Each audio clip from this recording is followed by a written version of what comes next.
दोस्तों आज हम बात करेंगे on page SEO e commerce website का ऑन पेज एसईओ जो कि वर्डप्रेस में बनी हुई है।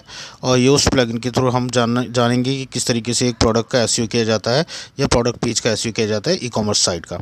तो ये मैंने एक ई कॉमर्स साइट दी है, ये मेरी अपनी साइट है giftsbynaughty.com। जो हम डील करते हैं केक्स एंड पेस्ट्रीज़ और साथ ही गिफ्ट आइटम्स में लाइक फ्लावर कॉम्बोज इस तरीके के और हर तरह की वैरायटीज़ की केक्स हम डिलीवर करते हैं पैन इंडिया। जैसे कि फ़ोटो केक्स हो गए, चॉकलेट केक हो गए, ब्लैक फॉरेस्ट हो गए, डिज़ाइनर केक्स हो गए, हार्ट शेप केक हो गए। तो इसी तरीके से ये साइट है, मैंने ली है ई कॉमर्स साइट, जिसके थ्रू मैं आपको बताऊंगा कि किसी भी प्रोडक्ट पेज का या प्रोडक्ट का ऑन पेज एसईओ किस तरीके से किया जाता है। तो इनमें से एक कैटेगरी मैं सिलेक्ट कर लेता हूँ, ब्लैक फॉरेस्ट केक्स। ये फ्लेवर है हमारे, कोई भी ब्लैक फॉरेस्ट केक फ्लेवर पे क्लिक करता है तो उसके पास बहुत सारे फ्लेवर्स ब्लैक फॉरेस्ट के ही बहुत सारे डिज़ाइन आ जाएंगे उस पेज पर और वो अकॉर्डिंगली उसको ऑर्डर कर सकता है।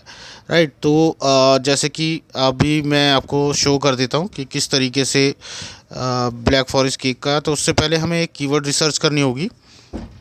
कीवर्ड रिसर्च करने के लिए सबसे पहले मैंने एक टूल लिया है जो कि फ्री टूल है गूगल प्लानर का, एसईओ रिसर्च करने के लिए।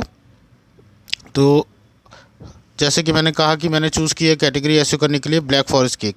तो यहाँ पर हम सबसे पहले सर्च करेंगे ब्लैक फॉरेस्ट केक। मैंने सर्च किया तो आप देख सकते हैं कि जो ब्लैक फॉरेस्ट सर्च टर्म है, ब्लैक फॉरेस्ट केक सर्च, तो उसका वॉल्यूम और कंपटीशन दोनों ही बहुत हाई है। तो इस कीवर्ड को लेना तो अभी ठीक नहीं रहेगा क्योंकि काफ़ी कॉम्पिटिटर ऑलरेडी इस पर इस पर रैंक कर रहे हैं। तो इसी तरीके से मैं एक कोई या तो मीडियम या फिर लो डेंसिटी का लो कंपटीशन का एक कीवर्ड उठाता हूँ यहाँ पर। तो हम लोग देख लेते हैं इसमें कौन सा कीवर्ड होगा। हमेशा ज़्यादा वॉल्यूम और लो कंपटीशन का कीवर्ड आप उठाएंगे तो जल्दी रैंक करेगा। हाई कंपटीशन का, हाई वॉल्यूम का आप अगर कीवर्ड लेंगे तो रैंक करने में टाइम लगेगा आपको, और उसके लिए आपको बैकलिंक बनाने होंगे और ऑफ पेज एसईओ करना होगा। राइट, तो बहुत सारी चीज़ें जो कि आगे मैं वीडियो में बताऊंगा। तो यहाँ मुझे क्या करना है कि एक लो कंपटीशन का कीवर्ड मैंने ले लिया जो कि है एगलेस ब्लैक फॉरेस्ट केक। अब हम ये हमारे वेबसाइट का डैशबोर्ड है, वर्डप्रेस का डैशबोर्ड। अब इस डैशबोर्ड में जाएंगे, हमने कीवर्ड ले लिया है। अब हम अपने ब्लैक फॉरेस्ट केक्स पेज पर जाएंगे जहां पर हम इस कीवर्ड को प्लेस करेंगे ताकि ये पेज रैंक में ऊपर आए और इस पर क्लिक करके इस पेज पर आकर लोग ऑर्डर करें। तो यहाँ सबसे पहले मैं ब्लैक फॉरेस्ट केक का जो मैंने पेज बनाया है फ्लेवर का वो ओपन कर लेते हैं। एक बार सर्च कर लेता हूँ। जी हाँ, ये ओपन कर लिया हमने एक पेज। थोड़ा सा टाइम लग रहा है क्योंकि अभी किसान आंदोलन की वजह से आपको पता ही है कि नेट कहीं भी अवेलेबल नहीं है, तो बहुत स्लो चल रहा है। जहाँ भी अवेलेबल है, जहाँ पे चल रहा है तो बहुत स्लो चल रहा है, या फिर तो माफ़ी चाहूँगा, थोड़ी सी परेशानी होगी आपकी, लेकिन जो भी आपको मैं बताऊँगा प्रैक्टिकली बताऊँगा इसमें। तो ये पेज हमारा ओपन हो गया है। राइट, तो इसको मैंने पहले ही एसईओ से ऑप्टिमाइज़ कर दिया है। मैं आपको ओवरव्यू दे देता हूँ किस तरीके से करना है। राइट, तो कोई भी ऑन पेज एसईओ करने के लिए सबसे पहले जैसा कि आपको पता ही है कि टाइटल होना चाहिए, डिस्क्रिप्शन होना चाहिए। राइट, तो इसमें मैं योस्ट प्लगइन का यूज़ कर रहा हूँ ताकि ईज़िली आप इस चीज़ को समझ सकें। तो यहाँ पर आपको मैं दिखा देता हूँ योस्ट प्लगइन में। जब आप अपने उस पेज पर आएंगे जिसका आप एसईओ करना चाहते हैं, वहाँ पर एक फोकस की फ्रेज पूछेगा, तो वहाँ पर आपको कीवर्ड प्लेस करना है। यहाँ पर आपको वो कीवर्ड लिखना है जो आपने प्लानिंग करके लेकर आए, जो इसके लो कंपटीशन है। तो यहाँ पर हमने eggless black forest cake keyword यहाँ पर की फ्रेज में डाल दिया। फिर यहाँ स्निपेट होता है, यहाँ पर आप देख सकते हैं कि टाइटल हमें लिखना होता है। राइट, जो टाइटल गूगल पे शो होगा, और उसके नीचे होता है एक मेटा डिस्क्रिप्शन, जिसको मेटा डिस्क्रिप्शन बोलते हैं, जो एक शॉर्ट डिस्क्रिप्शन होता है हमारे प्रोडक्ट के बारे में या हमारे पेज के बारे में। तो यहाँ पर मैंने टाइटल एक अच्छी तरीके से लिख दिया है। टाइटल लॉन्ग टेल टाइटल होना चाहिए, लाइक उसमें आपका कीवर्ड दिखना चाहिए। तो मैंने यहाँ पर ले लिया एगलेस ऑनलाइन के एगलेस ब्लैक फॉरेस्ट केक, इस तरीके से मैंने ले लिया। तो उसमें मेरा eggless black forest cake keyword आ गया। या आप टाइटल कोई भी बना सकते हैं अपनी और भी की फ्रेज लेकर, किसी भी तरीके का आप टाइटल बना सकते हैं, बट उसमें आपका जो कीवर्ड है वो आना चाहिए। राइट, उसके बाद आता है स्लग क्या होता है? स्लग मतलब आपका यूआरएल। तो मैं रेकमेंड करूँगा कि आप स्लग में भी आप जो आपने कीवर्ड लिया है वही आप स्लग में भी प्लेस कर दें, यानी कि आपका यूआरएल भी उसी चीज़ का होना चाहिए। तो यहाँ पर हमने स्लग भी ले लिया है, यहाँ पर जो यूआरएल है हमने वो एगलेस ब्लैक फॉरेस्ट केक ले लिया है। अब ये मेटा डिस्क्रिप्शन जिसकी मैं बात कर रहा था, एक शॉर्ट डिस्क्रिप्शन आपको लिखना है प्रोडक्ट के बारे में। ये कैसा दिखता है, मेटा डिस्क्रिप्शन क्या होता है, गूगल में कैसा दिखेगा ये, वो मैं अभी आपको इसका एग्जांपल दे देता हूँ। और साथ ही बताना चाहता हूँ कि इसमें मेटा डिस्क्रिप्शन में आपका कीवर्ड प्लेस करने हैं ज़्यादा से ज़्यादा। इस तरीके से आपको एक डिस्क्रिप्शन लिखना होता है, यानी कि एगलेस ब्लैक फॉरेस्ट पेज के बारे में आपको कुछ वर्ड्स में लिख देना है जिससे कि समझ में आ जाए कि ये किसके बारे में है, राइट। तो ये मैं आपको गूगल पे सर्च करके दिखा देता हूँ। जैसे सपोज मैंने टाइप किया एगलेस ब्लैक फॉरेस्ट केक, ये मैंने टाइप किया तो यहाँ पर बहुत सारे रिज़ल्ट आपको आ जाएंगे। देखिए कुछ रेसिपीज़ के हैं। हम यहाँ पर कोई ई कॉमर्स साइट देख लेते हैं जो जिसमें एगलेस ब्लैक फॉरेस्ट पेज आता हो जी। यहाँ चेक कर लेते हैं एक बार। ये देखिए यूट्यूब चैनल्स आ रहे हैं, ब्लैक फॉरेस्ट के रेसिपीज़ आ रही हैं। ये एक ई कॉमर्स साइट है। ये इसको हम देखेंगे, ऊपर टाइटल लिखा हुआ है देखिए, और नीचे ये मेटा डिस्क्रिप्शन होता है। यहाँ डिस्क्रिप्शन यानी कि आप एज ए कस्टमर देखें इसको, तो आपने टाइटल पढ़ा और नीचे डिस्क्रिप्शन पढ़ा, आपको अच्छा लगेगा तो आप क्लिक करेंगे। आपने इस पर क्लिक किया तो ये मेरे उस पेज पे जो हमने यूआरएल लिया है, जो हमने कीवर्ड लिया है, उस पेज पे लैंड कर जाएगा।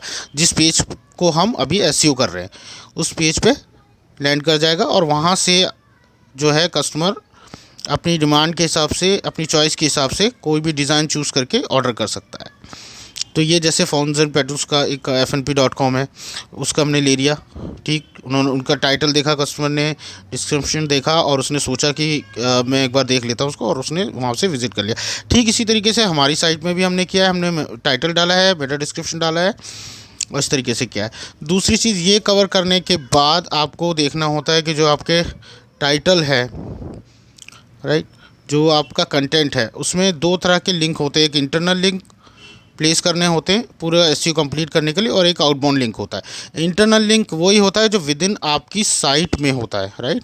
यानी आपकी साइट में अगर दूसरा मैंने कोई कंटेंट लिखा हुआ है यहाँ पर, और वहाँ पर केक्स का आ गया, लाइक हार्ट शेप केक्स, तो मैंने उसको लिंक बना दिया इंटरनल लिंक, यानी यहाँ पर क्लिक करके मेरी साइट पर दूसरे पेज पर कस्टमर विज़िट कर सकता है। आउटबाउंड लिंक वो है कि मैंने यहाँ पर एक आउटबाउंड लिंक ले लिया, लाइक केक डेकोरेशन, राइट, मैंने इस तरीके का ले लिया। तो केक डेकोरेशन का तो हमारा काम नहीं है, हमारा अभी कंटेंट तो रिलेटेड है ब्लैक फॉरेस्ट केक से। तो क्या होगा, मैंने दूसरा जो केक डेकोरेट करते हैं, जो डिज़ाइन बनाते हैं, उनके पेज का यहाँ पर लिंक दे दिया, आउटबाउंड लिंक, ताकि ट्रैफिक भी आए, राइट। तो ये आउटबाउंड इंटरनल लिंक होते हैं। और ये है इमेज ऑप्टिमाइजेशन। तीसरा आता है इसमें इमेज को ऑप्टिमाइज़ करना, यानी कि आप इमेज पे गए, उसको एडिट किया, एडिट करने के बाद यहाँ पर आप उसका जो आपने कीवर्ड लिया है, आपने वही नाम उस इमेज का रख दिया, तो इसको कहते हैं इमेज ऑप्टिमाइजेशन। इस तरीके से जितनी भी इमेज है आप उसको ऑप्टिमाइज़ कर सकते हैं। ऑल टेक्स्ट कहलाता है, इमेज ऑल टेक्स्ट, राइट। अब ये आ गए हेडिंग्स। ये जो सब हेडिंग है मेरे, यानी कि मेरे उस पेज पर ब्लैक फॉरेस्ट के काफ़ी डिज़ाइन है, काफ़ी टाइप है, कोई हार्ट शेप है, कोई फ़ोटो ब्लैक फॉरेस्ट है, तो मैंने उनको हेडिंग 2 दे दिया। हेडिंग 1 मेरा जो होगा, जो हेडिंग 1 होगा वो मेरा टाइटल होगा। मेरा टाइटल क्या है, एगलेस ब्लैक फॉरेस्ट केक, तो उसका जो टाइटल होगा, वो हेडिंग जो होगा वो H1 में जाएगा। तो ये पैरामीटर्स हैं एसईओ के कि जो आपका मेन टाइटल है वो H1 होना चाहिए, जिससे कंप्यूटर्स बोर्ड्स जो गूगल बोर्ड्स जो है वो समझ सकें कि इनका जो मेन टॉपिक है वो ये है, उसके बाद सब टॉपिक कौन कौन से हैं, तो उनमें हेडिंग 2 H2 करके हम कर लेते हैं। तो ये कुछ पैरामीटर्स हैं जिनको समझना बहुत ज़रूरी है। पहला, टाइटल आपका जो मेन टाइटल है वो H1 में टैग होना चाहिए, बाकी के सब टाइटल्स H2, H3, H4 इस तरीके से होने चाहिए। इमेज ऑल टेक्स्ट, यानी कि इमेज जो होनी वो ऑप्टिमाइज़ होनी चाहिए। ये रूल्स हैं एसईओ करने के, तभी ऑप्टिमाइज़ होगा, तभी गूगल में दिखेगा। इंटरनल और आउटबाउंड लिंक होने चाहिए। जैसा मैंने बताया, इंटरनल लिंक क्या, आप ही की वेबसाइट का दूसरा कोई पेज आप इंटरनल लिंक करते हैं, उसका हाइपर लिंक वहाँ बना देते हैं उस कंटेंट में, तो वो इंटरनल लिंक हो गया। और उससे रिलेटेड आउटबाउंड लिंक, यानी किसी दूसरी वेबसाइट का कंटेंट आप ऐड करते हैं, वहाँ पर लिंक बनाते हैं, तो वो आउटबाउंड लिंक हो गया। तो image, link, title, description, Meta description, ये सब होना एक एसईओ का पार्ट है, बहुत ज़रूरी है। ये मैंने एक ओपन किया है एलिमेंटर यानी कि वर्डप्रेस के थ्रू आप एक एलिमेंटर है प्लगइन आप यूज़ कर सकते हैं, जिससे आप इस साइट का पेज बना सकते हैं। अब हमने इसको ऑप्टिमाइज़ कर लिया अपने पेज को, अब हम इसको अच्छी तरीके से सजा सकते हैं, इस पेज को अच्छे से प्रोडक्ट लगा सकते हैं उससे related, eggless black forest cake से रिलेटेड। तो ये पेज मैंने प्रिपेयर कर दिया है और यूआरएल लग गया है, ये हमारा एसईओ कंप्लीट हो गया है, राइट। तो ये हमारा ऑन पेज एसईओ कंप्लीट हुआ है। अब मुझे ज़्यादा ट्रैफिक लाने के लिए आर्टिकल को और ज़्यादा लिखना पड़ेगा, अपनी वेबसाइट में और ज़्यादा कंटेंट डालना पड़ेगा, और दूसरी जगह से ट्रैफिक लेने के लिए ऑफ पेज एसईओ करना पड़ेगा, यानी कि दूसरी की वेबसाइट्स पे जाकर मुझे इसको ब्लॉग कमेंटिंग और इस तरीके से करना पड़ेगा। तो ऑफ पेज के एसईओ के बारे में अगर आप जानना चाहते हैं तो मैं दूसरा वीडियो बना दूंगा। मेरे वीडियो पसंद आए तो इसको लाइक कीजिएगा।